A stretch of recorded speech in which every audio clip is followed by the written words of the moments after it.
योगेंद्र गुप्ता जी, जो कि राजनीतिक विश्लेषक है, वो हमारे साथ मुखातिब हुए हैं। आपका बहुत बहुत स्वागत है सर राजस्थान तक पर बैठे योगेंद्र गुप्ता जी। आपसे मैं समझना चाहूंगी, मानो ऐसा लग रहा है योगेंद्र जी कि कांग्रेस को भी अपना हथियार जो है वो कहीं ना कहीं मिल चुका है और बीजेपी तो पहले से ही यह हथियार उठाती हुई आई है। तो क्या लगता है अब किस तरह के समीकरण हो सकते हैं आने वाले चुनावों को लेकर? देखिए नुपुर जी, कांग्रेस और भारतीय जनता पार्टी का जहां तक सवाल है, इनकी समस्या ये है कि जब भी कोई मुद्दा उठता है तो ये एक दूसरे पर दोष आरोपण शुरू कर देते हैं। चाहे उदयपुर का केस रहा हो, चाहे कोई और केस रहा हो, दोनों पार्टियों में जबरदस्त गुटबाजी है। दोनों पार्टियां अपने नेताओं के लिए किन किन शब्दों से नवाजती हैं, अशोक गहलोत साहब क्या कहते हैं या वसुंधरा जी के समर्थक पूनिया जी के लिए क्या कहते हैं, ये सारा राज्य जानता है। तो कुल मिलाकर के जब भी इस तरह की कोई घटना होती है, ये दोनों एक दूसरे की कमियां बता करके उसको ढकने की कोशिश करते हैं। ये नहीं बताते उसके पीछे का सच क्या है, और उसके पीछे का सच आप और हम जैसे लोग उसको उजागर करते हैं। देखिए, ये जो घटना हुई है, ये घटना अगर सही मायने में देखा जाए तो व्यक्तित्व और वजूद से उत्पन्न पारिस्थितिक जो घटनाएं हैं, घटना जो परिस्थितियां हैं, उससे उत्पन्न एक घटना है। अब वो है क्या? देखिए, डॉक्टर किरोड़ी लाल मीणा को ये कांग्रेस वाले भी मानते हैं और भारतीय जनता पार्टी मानते हैं, पार्टी वाले मानते हैं कि राजस्थान के सबसे कद्दावर राजनेताओं से एक राजनेता है डॉक्टर किरोड़ी लाल मीणा। भारतीय जनता पार्टी में जितने नेता है, चाहे वो सतीश पूनिया हो, चाहे राजेंद्र राठौड़ है, कोई और नेता हो, डॉक्टर किरोड़ी लाल मीणा इकलौता ऐसा व्यक्तित्व है जो आज जब किसी सीट पर नहीं है, उनको पावरलेस करने की भारतीय जनता पार्टी के नेता पूरी कोशिश करते हैं। उसके बावजूद वही एक लीडर है जिसकी एक आवाज पर 1 से लेकर के 5 लाख लोग सड़क पर आ सकते हैं। ये दूसरा सत्य। तीसरा सत्य ये है कि 3.5 वर्षों में अगर आप भारतीय जनता पार्टी में जो अंदरूनी संघर्ष आप चल रहा है, अंदरूनी संघर्ष को आप देखें तो डॉक्टर किरोड़ी लाल मीणा को जब 2018 में राजपा को डिसॉल्व करने के बाद में जब ये भारतीय जनता पार्टी में मिल गए थे और उसके बाद जब इनको राज्यसभा का टिकट दिया गया था, तो राज्यसभा का टिकट लेने में इंटरेस्टेड नहीं थे। ये अपने भाई जगमोहन मीणा को देना चाहते थे, क्योंकि राजस्थान की राजनीति से इतना अंदर तक तह तक घुसा हुआ नेता कभी दूर नहीं हो सकता। लेकिन उस समय 2019 में भारतीय जनता पार्टी को सत्ता में लाने के रास्ता प्रशस्त करने के लिए पार्टी को डिसॉल्व किया गया, इनको भारतीय जनता पार्टी में लाया गया और उसके बाद राज्यसभा टिकट देकर के ये सोचा गया कि मीणा जाति या इनके जो फॉलोवर्स हैं उनके वोट तो मिलेंगे भारतीय जनता पार्टी को, लेकिन इनको राज्यसभा भेज करके राजस्थान की राजनीति से दूर कर दिया जाए और इनको विधानसभा का टिकट नहीं दिया गया। लेकिन चूंकि ये दूर राजस्थान की राजनीति से हो नहीं सकते, तो 3.5 वर्षों से ये अकेले व्यक्ति हैं जो भारतीय जनता पार्टी के नाम से संघर्ष कर रहे हैं। और इनका संघर्ष देख लीजिए आप, अलवर में जब वो पुजारी की डेथ हुई, पुजारी को शव लेकर के किस तरीके से यहां पर आया, किस तरीके से हंगामा इन्होंने जनरेट किया वो आपने देखा। नीट के अंदर किस तरीके से अकेले युद्ध करते रहे आपने देखा। भारतीय जनता पार्टी का कोई भी नेता इनके साथ में कभी आपको दिखाई दिया तो बता दीजिए, गाहे बगाहे नाम मात्र दिखाई दिया होगा। अब यहां पर समस्या क्या हुई है?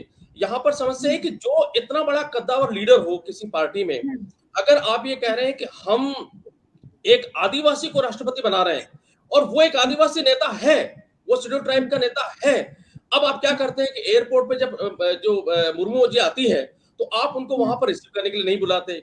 उसके बाद आप 9:30 बजे एक एसटी मोर्चे का कार्यक्रम रखते हैं, आप उसमें इनवाइट नहीं करते। फिर जब यहाँ पर आते हैं और डेफिनेटली डूंगरपुर और बांसवाड़ा के जो लीडर आए थे वो किनसे बोलेंगे? वो किरोड़ी जी से बोलेंगे। उन्होंने कहा इनसे मिलवाना है, क्योंकि राजेंद्र राठौड़ सारी व्यवस्था वहां देख रहे थे, तो उन्होंने उनसे कहा और वह भिड़ गए। तो कुल मिलाकर ये जो वहां जो कुछ हुआ है वो दुर्भाग्यपूर्ण है भारतीय जनता पार्टी के लिए, और इनका दूसरा चेहरा और उजागर करता है कि हाथे दांत दिखाने के और खाने के कुछ और होते हैं।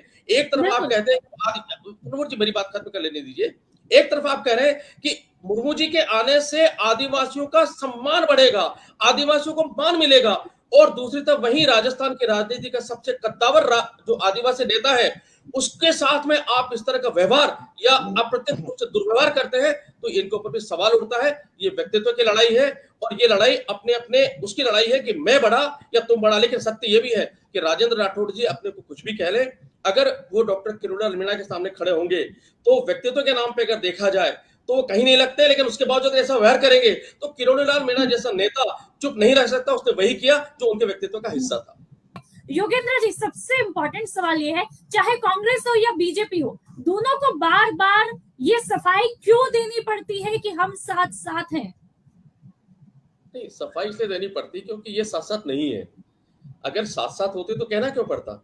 अब देखिए, इनकी 2 बातें जो कांग्रेस के प्रवक्ता स्वर्णिम जी कह रहे हैं कि पीड़ित वाली बात कह रहे हैं, तो भाई स्वर्णिम जी आपके यहाँ तो सबसे बड़ी पीड़ित सचिन पायलट जी हैं। उनसे बड़ा पीड़ित कौन होगा?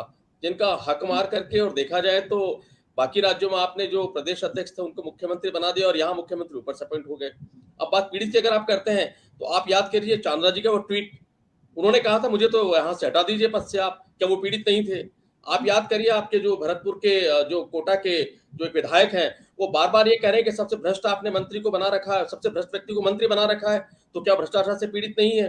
तो ये आप अंगुली उठाना छोड़ दीजिए। असली बात ये है कि दोनों को अपने गिरबान में झाँकना चाहिए, नंबर 1। भारतीय जनता पार्टी के जो प्रवक्ता कह रहे हैं कि किरोड़ी जी, चलिए माना तो सही कि किरोड़ी जितने बड़े कद्दावर आदिवासी नेता हैं, तो भाई एक आदिवासी नेता को आप आदिवासी राष्ट्रपति जो बनने जा रही है, उससे आप मिलने नहीं देते, उनके आदमियों को मिलने नहीं देते और अंत में उसको ये कह के जाना पड़ता है कि मैं वृंदावन चला। इससे बड़े खींच क्या हो सकती है? इससे बड़ा कोई उदाहरण हो सकता है कि आपके यहाँ पर व्यक्तित्व की और वजूद की लड़ाई कितनी जबरदस्त चल रही है। और आप जो कहते हैं कि हमारे संस्कार ये है, अगर कांग्रेस होती तो लड़ बज गए होते, तो आप इससे खुश हो रहे हैं कि कांग्रेस होती तो लड़ बजते और हमारे यहाँ शब्दों के लड़ बजे। अब आप देखिए दोनों का व्यक्तित्व, दोनों का स्थिति देखिए आप कि एक पार्टी भाजपा इसलिए खुश हो रही है कि लड़ नहीं बजे और वो इसलिए खुश होने के देखिए उनके शाब्दिक क्या शब्द जाल चला इनके। तो ये क्या है, दोनों अपने गिरबान में झांकने के बजाय एक दूसरे के गिरबान में झांकते हैं। जहां तक ये कह रहे हैं कि सब जो दूसरे प्रत्याशी हैं यशवंत जी, जो राष्ट्रपति पद के हैं और कांग्रेस के उसमें सारे विधायक नहीं आए, तो आपको याद होना चाहिए भारतीय जनता पार्टी को कि जो राज्यसभा के चुनाव हुए हैं, आपके यहाँ से शोभा रानी कुशवाहा जी आप ही के कैंप में बैठ करके सारी रिपोर्टिंग करती रही कांग्रेस को और अंत में जाके कांग्रेस को वोट दिया और आपको पता ही नहीं लगा। तो भाई ये मत कहिए, आप दोनों पार्टियों का चरित्र और व्यक्तित्व आप अपने अंदर झांक के देखिए तो एक सा मिलेगा। असली बात है कि दोनों पार्टियों को अपने अंदर झांकना चाहिए, बजाय इसके कि तू मैं करने के, बजाय इसके कि तू मैं करके दूसरों की कमियां उजागर करने के, क्योंकि कमियों से कोई भी कम नहीं है। आप दोनों में कमियों का भरमार है। असली बात है कि जनता की बात करनी चाहिए और अपने यहाँ जो वजूद वाले लीडर हैं उनका सम्मान करना चाहिए। और इससे एक बड़ा गलत मैसेज भारतीय जनता पार्टी में जरूर गया है। मैं कहना चाहूंगा भारतीय जनता पार्टी को, अगर किरोड़ी लाल मीणा जैसा कद्दावर नेता, अगर उसकी ये स्थिति है कि वो अपनी बात को कहने के लिए राष्ट्रपति के उम्मीदवार से नहीं मिल सकता, तो फिर आम कार्यकर्ता को क्या संदेश गया होगा, उसकी क्या स्थिति होगी और वो किस लीडर से जाकर अपनी बात कह सकता है, ये भारतीय जनता पार्टी को सोचना चाहिए। नहीं है, लेकिन इन सबका नुकसान जो है वो किस तरह से पार्टी को आने वाले वक्त में झेलना पड़ सकता है, ये आपसे समझना चाहूंगी। नुपुर जी, भारतीय जनता पार्टी के लिए जो कल का प्रकरण है वो निस्संदेह नुकसानदेह है। और नुकसानदेह इसलिए क्योंकि जो किरोड़ी लाल मीणा है वो कोई बहुत छोटे मोटे लीडर नहीं है, वो खुद स्वीकार कर रहे हैं कि बहुत बड़े कद्दावर लीडर हैं। और अगर इतने बड़े कद्दावर लीडर के साथ में आप इस तरह का व्यवहार करेंगे तो मैसेज को बहुत अच्छा नहीं जाता। दूसरी बात, एक बार फिर वापस से, हालांकि डॉक्टर किरोड़ी लाल मीणा को मेरा व्यक्तिगत मानना है कि मुख्यमंत्री की दौड़ में शायद ही नहीं होंगे। मुख्यमंत्री की दौड़ में जो शामिल है वो राजेंद्र राठौड़, चूंकि ये कहते हैं कि वो नेता प्रतिपक्ष है तो शायद उनका मानना होगा कि वो मुख्यमंत्री की दौड़ में है। वसुंधरा राजे सिंधिया अपने को स्वाभाविक राजस्थान की मुख्यमंत्री बनती है। सतीश पूनिया मान के चलते हैं कि वो प्रदेश अध्यक्ष है तो उनको मुख्यमंत्री बनना ही बनना है, कोई बन नहीं सकता।